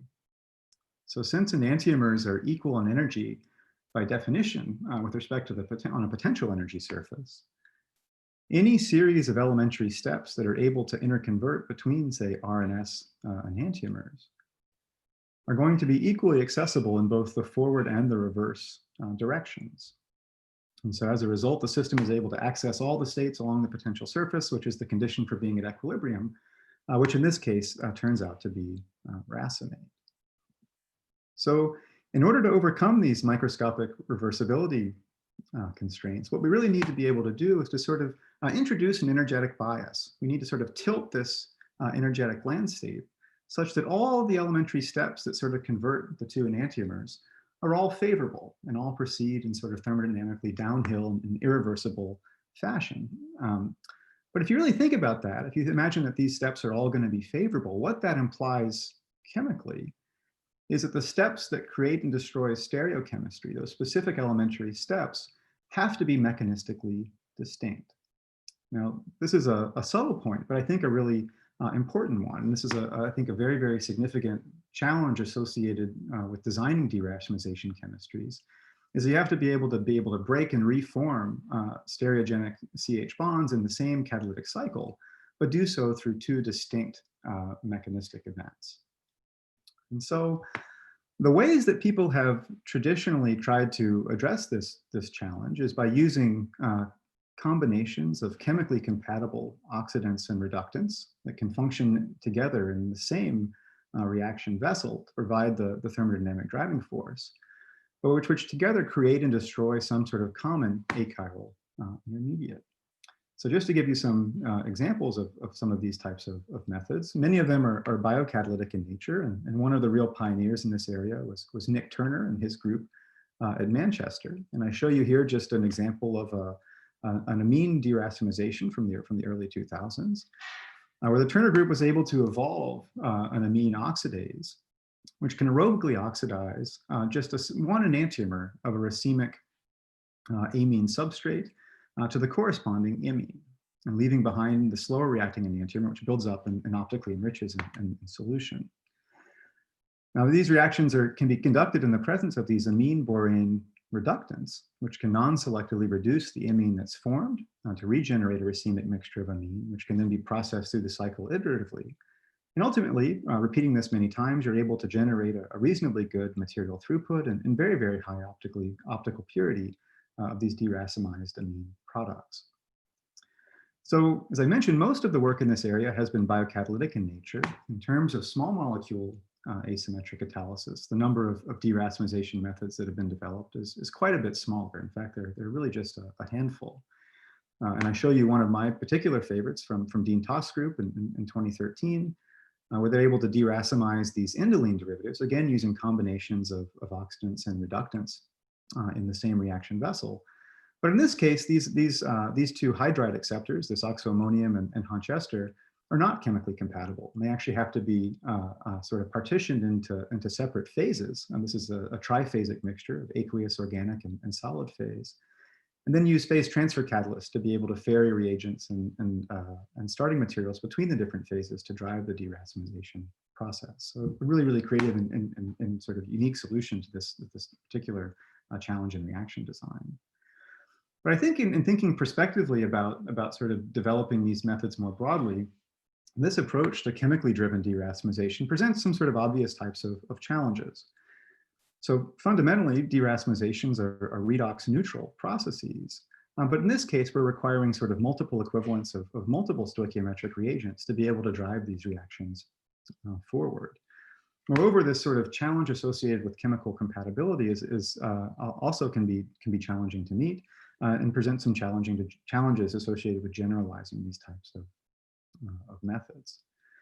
So, in considering alternative approaches to developing deracemization chemistry, one attractive approach is to photochemical types of methods. And the photochemistry community has discussed and written about developing light-driven deracemization methods now for a number of decades. But the very, very first highly enantioselective catalytic deracemization that was light-driven was reported just about 18 months ago by Torsten Bach's group in Munich. And this is a really, really phenomenal paper. And in this work, the Bach group was able to deracemize these chiral alene substrates using these lactam-based hydrogen bonding catalysts that they've developed over the past several years. So in these reactions, these lactam-based hydrogen bond catalysts form strong associations with only one of the two enantiomers of the substrate. And the resulting hydrogen bond complex can undergo excitation and sort of a pseudo-intramolecular energy transfer to transfer that excitation to the bound alene substrate. It turns out in the triplet states, alenes undergo planarization and they lose their stereochemistry. And these planarized alenes can then relax back down non-selectively to regenerate sort of the racemic alene starting material. So this reaction slowly becomes enriched in the enantiomer that's unable to undergo this energy transfer with the lactam catalyst. And repetitively and consuming a photon for each cycle, they're able to get very, very good mass recovery and very, very high levels of optical enrichment. So this is an absolutely phenomenal result, and I think a culmination of a long-standing goal in sort of the organic photochemistry community. But this particular approach does require, to be able to do these energy transfer types of deracemizations, that you have substrates that have energetically accessible excited states. And so in considering other ways that we could think about using photochemical approaches to drive these deracemization reactions, our group became particularly interested in the prospect of doing this using excited state electron transfer events instead. And so just to walk you through our particular approach to this, you could imagine that you have some sort of catalyst or chromophore that's able to absorb a photon to generate an electronic excited state that will have augmented redox properties. And this excited state is then able to engage in some sort of excited state electron transfer with a substrate of interest to generate this sort of key charge separated intermediate. And this key charge separated intermediate, you can see, of course, is much higher in energy than the corresponding starting materials, reflecting the fact that it's been able to sort of capture some of the energy associated with that initial photoexcitation event. Now, the key aspect of this is, if you consider all the pathways that are able to consume this key charge separated state, whether it be simple back electron transfer, where the electron and the hole recombine to be able to push the system back towards the starting material, or if this charge separated state undergoes some sort of productive reaction to lead to, say, the desired product B in this case. All of these pathways are thermodynamically favorable relative to the charge separated state. And the partitioning between them is completely under kinetic control. It's just a function of the differences in the activation energies of the various pathways leading away from this key intermediate. And as such, the partitioning is completely decoupled from the ground state thermochemistries of A and B. So we can use this reaction or use this type of manifold to be able to drive these reactions away from equilibrium and generate populations of sort of the higher energy product. Now, I won't claim to you that this is any sort of novel insight. This is the way that photosynthesis works in green plants. And this is the sort of intellectual blueprint, I think, of much of the solar fuels chemistry that's been developed in the inorganic community over the past few decades for small molecule activation. But our group has really become interested in these types of redox approaches to driving reactions out of equilibrium in the context of organic synthesis in recent years. And this will play sort of a key role in the deracemization story that I'll tell you on the next few slides. So it turns out that our sort of forays into deracemization chemistry began somewhat serendipitously. And we were actually attempting to develop an enantioselective hydroamination method based on some of our prior work in so-called proton-coupled electron transfer reactions. And in this reaction, what we hoped to have happen was to have a chiral phosphate base, a binol-based phosphate that could form a hydrogen-bonded complex to this amide substrate, activating it for oxidation by the excited state of this iridium chromophore. And that would result in a PCT event that would oxidize this NH bond, leaving behind a neutral amidyl radical that could cyclize onto this alkene to form the desired heterocyclic product. And what we hoped is that the conjugate acid of the chiral base that was formed in that PCT event would be able to maintain some sort of non-covalent association with the nascent radical that's formed and be able to sort of direct the stereochemical outcome of that CN non-forming step. So the postdoc who was working on this project started to sort of realize experimentally some quite low but non-zero levels of enantioselectivity. When we looked at this reaction further, it turned out that it was very, very oddly behaved. The reactions were very irreproducible, and they seemed to vary strangely as a sort of a function of reaction time. And ultimately, what Mark was able to show is that these reactions are essentially completely racemic until all of the starting material has been consumed. And as soon as the reactions reach completion, the optical purity of the product slowly begins to rise. And to sort of demonstrate this more clearly, what Mark did was to take the racemic product of this reaction and then to resubject it to the reaction conditions. And sure enough, after a few hours at room temperature under blue light irradiation, we're able to sort of recover almost a complete mass balance of now quite substantially optically enriched materials. This is clearly not consistent with any sort of kinetic resolution. It seems that we're accessing some sort of light-driven deracemization type of pathway. So with respect to how we might imagine a reaction like this would work, our sort of postulated mechanism is shown here. So in these reactions, what we can show is that these the product of the hydroamination, this aryl urea compound, is readily oxidized by the excited state of the iridium chromophore that we employ to generate the sort of corresponding radical cation intermediate. Now in these radical cations, these adjacent CH bonds become very dramatically acidified to the point where they can actually be favorably deprotonated by very, very weak Bronsted bases, which in this case, these phosphate anions, to generate these, effectively achiral, rapidly equilibrating alpha amino radical intermediates. Now, these electron transfer events are non-selective. So if we begin with a racemic mixture of the starting material, we'll generate a racemic population of these sort of radical cation intermediates. However, their interactions of each enantiomer with the homochiral phosphate base will be diastereomeric in nature. And essentially, we can affect a kinetic resolution of these radical cation species. So one of the radical cations will undergo a comparatively fast deprotonation, and that stereochemistry will be destroyed and converted to the sort of achiral alpha amino radical intermediate. While the slower reacting enantiomer can undergo charge recombination with the reduced form of the iridium-2 photocatalyst. So the reduced iridium-2 species gives an electron back to this radical cation faster than it can be deprotonated, pushing it back towards the starting material, but importantly retaining that stereogenic center. So the reaction will become slowly enriched in the isomer that's unable to undergo deprotonation from its radical cation intermediate. The resulting alpha amino radical can then be non-selectively reduced by the achiral thiol co-catalyst to regenerate racemate, which can then recycle through the mechanism again. Now, in thinking about this, there were a number of features of this particular mechanism that we thought were attractive. And the first one is it sort of met those requirements that I laid out at the outset. All of the elementary steps from that initial iridium excited state are favorable. So the series of electron, proton, and hydrogen atom transfer steps all proceed irreversibly and sort of downhill in energy as we would like them to.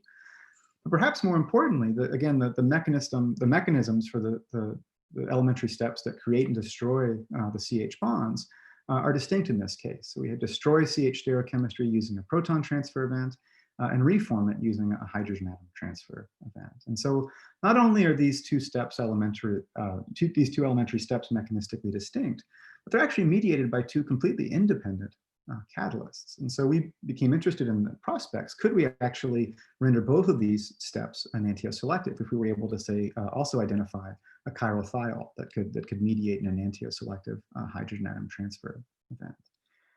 Now, if you think about this, this is kind of an unusual scenario where you actually have two sequential enantioselective steps that occur in sequence within the same catalytic cycle. And if you sort of work through the math on this, if you assume that back electron transfer step is faster than deprotonation, you can arrive at a rate expression that has a really unusual form. That in this case, in this mechanism, the overall level of optical purity that you would observe would actually be the product of the enantioselectivities for each of the two independent elementary steps. So you could imagine in this case, if you've got the enantioselectivity for the proton transfer step, would actually multiply times the enantioselectivity we observe for the hydrogen atom transfer step. We thought not only is this a pretty unusual outcome, but it also potentially could be really beneficial, right? You could imagine having two processes that are relatively lowly selective in and of themselves, but so long as they operate in sort of a stereochemically matched manner, we should be able to overall generate much higher levels of enantioselectivity. So we thought this was a really sort of interesting and unique feature of this particular mechanism. And we decided to see if we could sort of realize this experimentally. So at this point, we reached out to Scott Miller's group at Yale and began a collaboration. And I'm sure many of you or all of you are familiar with Scott's many wonderful contributions over the years and using these sort of polypeptide-based organocatalysts. But recently, Scott's group has become interested in these cysteine-bearing variants that we thought potentially could have a role as enantioselective hydrogen atom transfer catalysts in this chemistry. So what we hope to be able to do was to identify sequences of polypeptides that could serve as enantioselective HAT catalysts and identify chiral bronze-dead bases that could act as proton transfer catalysts and try to affect the deracemization of these cyclic urea types of substrates. And in particular, we were really interested if we could observe this sort of amplified enantioselectivity, where the observed levels of stereoselectivity would be the product of the two independent elementary steps. So Nick Shin in my group and John Reese and Scott's group set out to sort of reduce this idea to practice. So what we did in this, to prosecute this idea, was to optimize the two catalyst structures independently of one another. So in this case, we would optimize the structure of the chiral base using an achiral thiol, so that any enantioselectivity that we would observe in these reactions could solely be attributed to the action of the chiral proton acceptor. So in this case, we screened through a variety of chiral binyl phosphate bases, and ultimately we were able to arrive at this pyrene substituted phosphate, which gave reasonable mass recovery and pretty significant optical enrichment, around 6:1 ER, not incredibly high, but certainly noteworthy.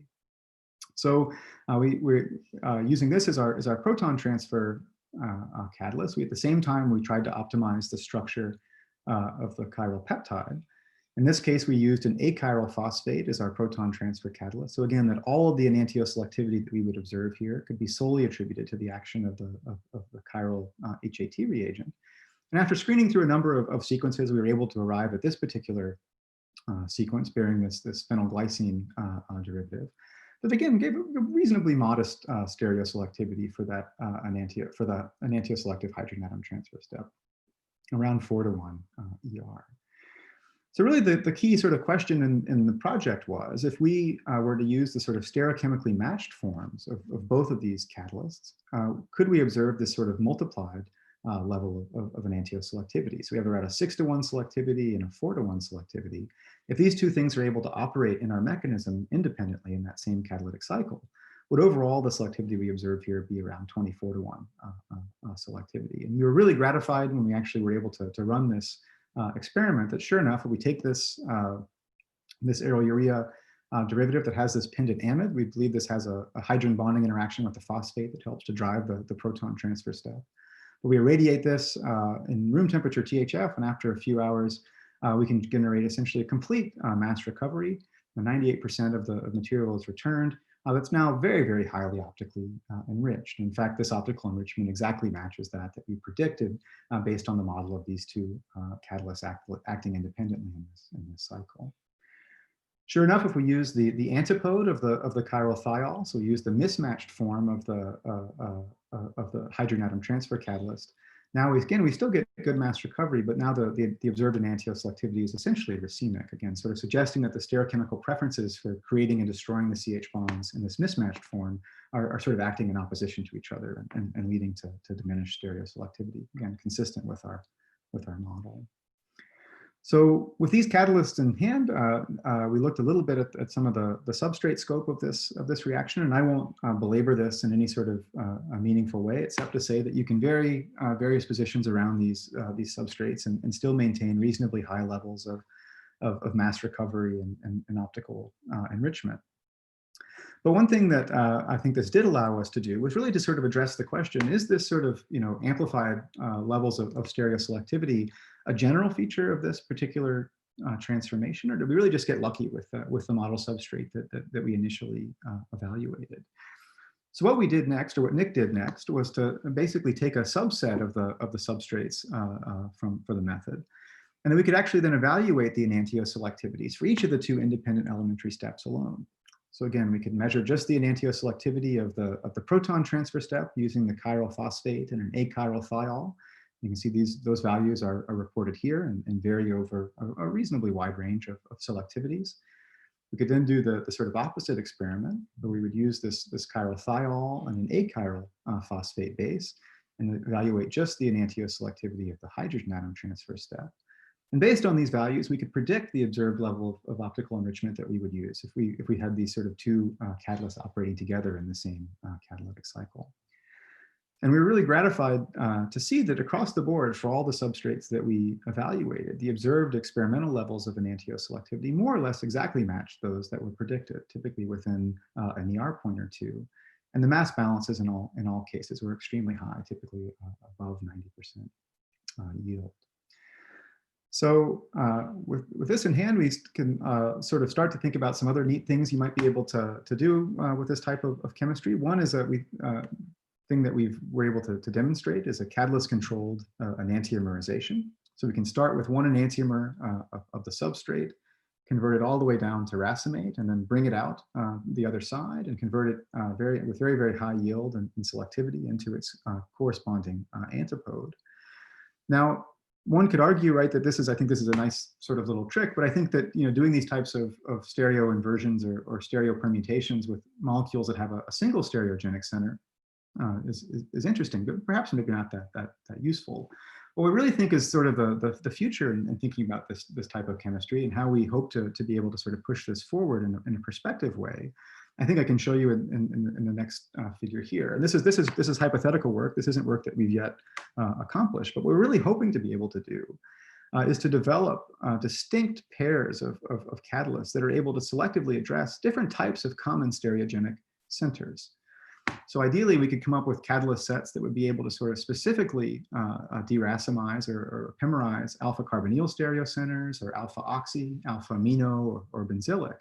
And if we could do that selectively, what this would allow us to do, I think, would have a sort of a very unique approach to thinking about stereoselective synthesis. So imagine if you had, say, a lead compound in a medchem series that you wanted to make all the different possible stereoisomers.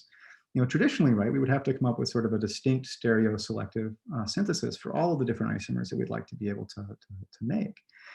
In this model, if we could achieve it, right, one could start with just a single pool of material that may even be stereo random, and then be able to use catalysts to be able to selectively epimerize or selectively isomerize specific stereogenic centers within that substrate to be able to access all the potential stereoisomers in a catalyst-controlled way that's not subject to sort of equilibrium thermodynamics. And I think this would be a sort of a quite a distinct way of thinking about stereoselective synthesis that I think potentially has some really interesting practical benefits. So this is where we really think the sort of future of this type of chemistry might lie. So with that, I will close. I'd like to thank the folks who actually did all the work here. So Nick and John did the bulk of the sort of substrate scope and mechanistic work and catalyst development that I showed you.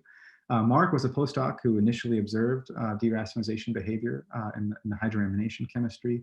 I'd also like to thank Scott. This has been a really, really fantastic collaboration and lots of fun for our group, and we're continuing to work together, and I've really enjoyed working with Scott and his students.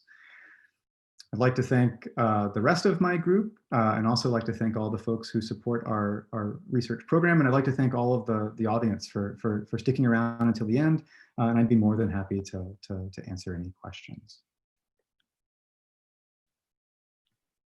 Okay, Rob, thanks very much for a great talk. And let's see if people remember how to do an appropriate round of applause at this stage. Yeah.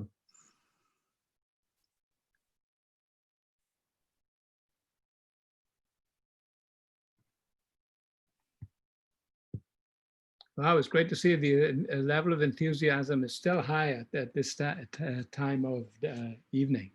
Okay, so we got some questions for you, Rob. So a question from Donna Blackman. Hi, Rob, great talk. Is this amplification like an RO expansion? Hi, yeah. Hi, Donna. That's a great question. I think that's a really good analogy. I think that's how we sort of think about it as well in terms of this sort of multiplied stereoselectivity. I think it's a little bit different in some ways too. I think these systems are perhaps also thought of accurately as being more like photostationary states. And really that sort of equilibrium EE that you observe is really the relative the ratios of which the enantiomers are created and destroyed. And so you can sort of derive expressions that sort of reflect that. But it really, I think, is the systems importantly are dynamic. They're not, they don't actually doesn't sort of just proceed to product and then, in a normal way. If you were to say add in deuterium or add in an achiral catalyst, the systems are still able to sort of adapt and undergo further transformation. So the catalyst system is living. So it is a little bit different, I think, but I think that Hero analogy is really, really apt and something that we've sort of drawn inspiration from. So Rob, people are getting out of control with your talk. There's still hearts and thumbs up coming like crazy. I don't know. Thank you.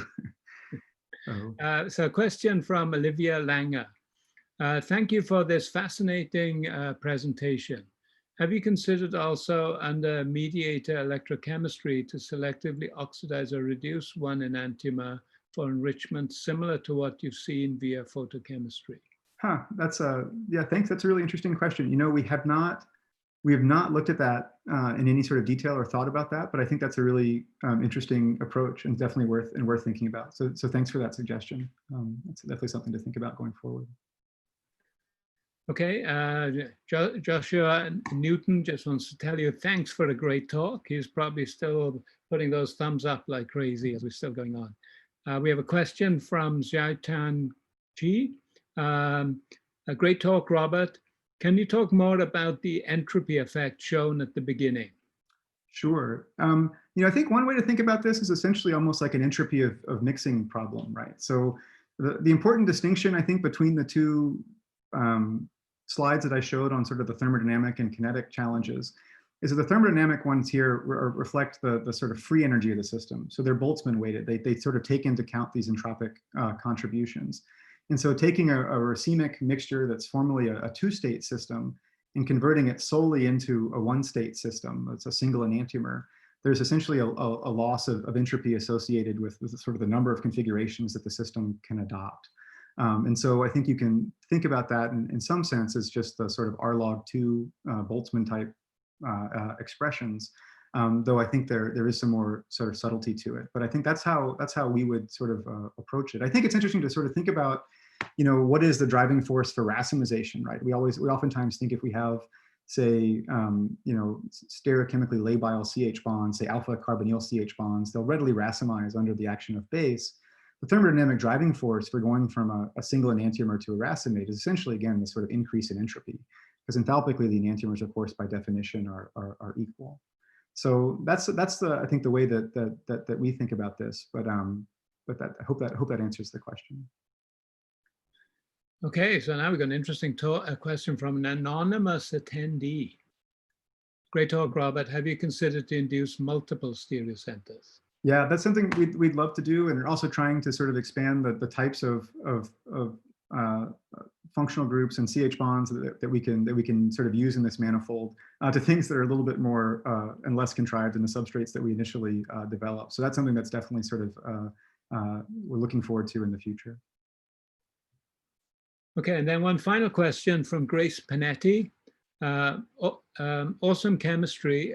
Where do you think the benefits and detriments of charge transfer versus energy transfer in these deracemization reactions? That's a great question. So I mean, the Bach group has, I showed you the one example, but they've also expanded this to other types of substrates as well, and have done a lot of really nice work recently in this space. I think the big difference is just, the types of substrates that will work in one manifold versus the other. To be able to sort of do energy transfer, you need to have an energetically accessible excited state. And I think especially for, if we want to stay in the visible or close to the visible, there's going to be a somewhat limited sort of collection of functional groups and chromophores that are able to sort of engage in that type of energy transfer chemistry. On the electron transfer side, I think the big difference is really you're potential gated. You're just limited by what types of species you can oxidize and reduce to sort of get into the cycle. But I think the key point is that both of these excited state manifolds sort of operate across two distinct potential energy surfaces. And so as a result, they're able to sort of overcome the sort of detailed balance arguments that really sort of preclude doing this or typically preclude it doing this in a thermal way. So I think they're not certainly better. One's better than the other. They're just complementary in the types of substrates that they can activate. Okay, great. Well, Rob, thank you very much for a wonderful talk, and also thanks to all the other speakers. Ang Lee, thank you for staying with us throughout the whole session. Pedro left us, I'm sorry to say, but he had a really good excuse, because apparently they were going to lock the gates of the university if he didn't get out in a certain time. So that's a reasonable excuse for not to listen to every talk. But all three speakers gave fantastic presentations, really shows a lot of variation how one can think about CH functionalization, and just shows the field will continue to develop as long as people show this type of innovation and the way to use the chemistry going forward. So once again, thank you very much. Great presentations. I'd also want to thank Rio and Denise for doing a fantastic job. Rio in particular, because he ran a very smooth program, and he probably will kill me for saying this, and this was after some serious dental work. So really sort of sacrificing his body to run this session. So thanks very much, Rio. So anyway, great session all around, and hope you'll join us in the next meetings that'll be coming up soon. Look out for the schedule. Okay, bye now, everyone. All right, thank you.